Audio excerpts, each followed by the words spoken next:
웨슬리는 복음을 전하면서 예수를 영접한 사람들에게 부탁했습니다. 의롭게 칭함받는 것도 중요하지만 거룩한 삶을 살아가는 완전한 신앙인으로 발전돼야 된다라고 이야기합니다. 그래서 그는 이런 단어를 썼습니다. 그리스도인의 완전을 이루는 그리스도인, 그리스도의 온전한 분량에 이르기까지 예수 닮기 원하네. 하나님의 성품을 닮아가고 그리스도인기를 드러내는 삶에 대해서 끊임없이 가르칩니다. 우리가 순례길이라고 하는 것은 성장하는 것 맞습니다. 가다 보면 별 어려움들과 싸워야 되는데 그 모든 싸움을 이길 수 있는 능력을 갖추는 게 바로 성장하는 신앙, 굳건한 신앙, 예수를 닮아가는 신앙입니다. 저는 오늘 시간에 우리 신앙이 어떻게 성장해 가야 되는가에 대한 방향을 잡고 또 어떻게 성장할 수 있는가에 대한 지혜를 깨닫는 시간이 될 수 있기를 원합니다. 어떻게 하면 그리스도인의 완전을 이룰 수 있을까? 첫째는 아직은 불완전하다, 부족하다는 걸 인식하고 사셔야 됩니다. 어린 신앙에 머무르지 말고 성숙한 신앙이 되라고 성경은 이야기합니다. 그러기 위해서는 먼저 아직도 나는 그리스도 형상에 담지 못했어, 아직도 부족해, 미완성이야, 이거를 인정해야지 앞으로 나갈 수 있습니다. 다 왔어 그러면 나갈 일이 없습니다. 그러니까 신앙생활에서 제일 큰 장애가 뭐냐? 교만인데 이 정도면 됐지 그러면 무너집니다. 조금 더 성장했으면 좋겠는데, 조금 더 잘 믿으면 좋겠는데, 조금 더 바로 믿으면 좋겠는데, 이런 마음을 가져야 됩니다. 그러기 위해서 내가 부족한 게 무엇인지를 알아야죠. 기본적으로 아는 게 부족합니다. 모르는 게 많아서 이 정도면 됐지 뭐, 난 누구보다 많이 알아, 그럴 수는 없습니다. 또 더 부족한 게 뭐냐? 무지보다 또 무능입니다. 알고 있어도 행하지 못하는 나, 아버지 뜻에 순종해야 되는데 순종은 안 되는 나, 아직까지는 부족하다고 느껴진다면 저와 여러분은 성장하게 될 것입니다. 믿음의 사람들은 다 그렇게 고백합니다. 아직 이미 이루었다 함도 아니요, 섰다고 한 것도 아니라 아직도 가야 될 길이 많다. 저와 여러분이 주님 앞에서 자신의 약점을 발견합시다. 부족한 점을 찾아봅시다. 그리고 하나님 채워달라고 기도하는 저와 여러분 될 수 있기를 주의 이름으로 축복합니다. 둘째는 그리스도인의 완전이 무엇인지를 알아야 됩니다. 부족도 알지만 어떤 게 완전한 거야? 내가 부족한데 몇 점인지 모르겠습니다. 그때 만점이 어느 점선지를 알아야 됩니다. 신앙생활할 때 무지하고 연약한 것 인정하는 게 좋은데 어느 정도가 돼야 되지? 그때 성경은 명확하게 말합니다. 예수님처럼 그리스도의 분량에 이르기까지.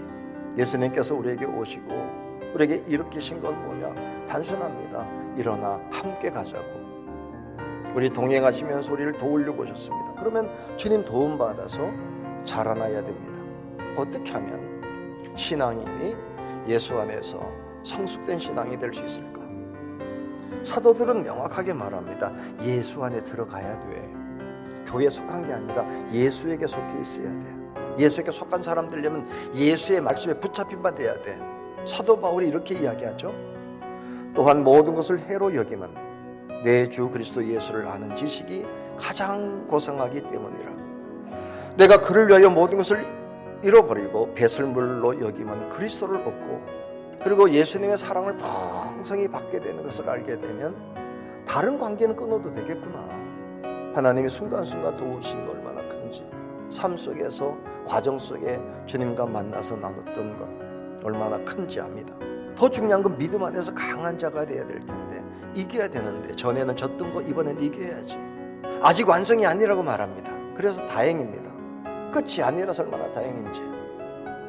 완성이 아니라는 게 뭡니까? 아직은 달려갈 길이 남아있다는 거죠.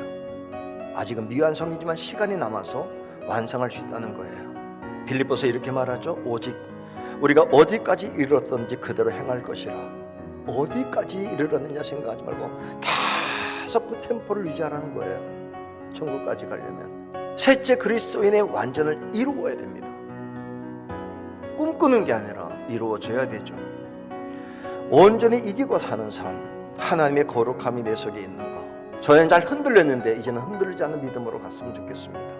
그런데 희망인데 지금 내 모습을 보면 그렇지 않은 게 오늘도 마음속에 그런 생각 갖지 않아도 되는데 뭐가 그렇게 싹이 나는지 사도 바울이 이렇게 말합니다. 오라 나는 공고한 사람이로다.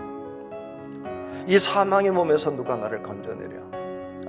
왜 이렇게 되는지, 왜 이렇게 무너지는지, 완전하고는 너무 거리면 실패자 같은 내 모습 볼 때 비난받을 만한 나, 그래도 그리스도 안에 존재함은 없지만 답답해 죽겠다. 어떻게 가야 될까? 그때 주님 우리에게 답을 줍니다. 방법이 있어. 성령과 함께 가. 너 안에 성령이 가득 차 있으면 이길 수 있어. 또 성령이 안에 있으면 성령이 깨닫게 하셔. 나를 믿는 자는 성경의 이름과 같이 그 배에서 생수의 강이 흘러나오리라 하시니 이는 그를 믿는 자들이 받을 성령을 가리켜 말씀하신 것이라. 예수님이 말씀하셨어요. 넘어지고 배반하고 그래서도 괜찮아. 성령 받으면 성령의 지도를 받고 따라가면 돼. 더 중요한 건 말합니다. 예수의 보혈로 날마다 새로워지면 돼. 성령으로 이기는 것도 좋은데 가끔 잊어버려서 성령과 함께 이기지 못하고 넘어지게 됐을 때, 또 죄졌을 때 어떡할 거예요? 괜찮아요. 최후의 승리, 완전한 신앙의 소망을 포기할 수 없는 것은 씻으면 되지. 씻으면 되지. 용서받는 비결 회개의 길. 그래서 순례길은 회개의 길, 씻는 길이에요. 만일 우리가 우리의 죄를 자백하면 그는 미쁘시고 의로워서 우리 죄를 사하시며 우리를 모든 불에서 깨끗하게 하실 것이요. 죄 짓지 않겠다고 빌고 또 죄 졌을 때 어떻게 나갈 길 없는데 주님이 와서 손잡고 가자. 내가 대신 얘기해 줄게. 복음이에요. 복음. 십자가의 복음이에요. 주님 손잡고 가면 주님이 대신 얘기해 주시는 거예요. 얘가 원래 그래요. 그래서 내가 못 박혔어요. 오늘 주님 말, 너 완전해야지. 그리스도의 분량에 이르기까지. 오늘보다 내일이 나아지고 더 깊이 알고 그것도 체험적으로 알고 또 죄를 이겨나가는 저와 여러분 될 때에 우리의 모습이 그래도 점점 나아지다가 주님을 맞이할 수 있고 또 그 사람 만날 때마다 나아집시다 나아집시다고 예수 닮아가자고 고백하며 증거하는 저와 여러분 될 수 있기를 주의 이름으로 축복합니다.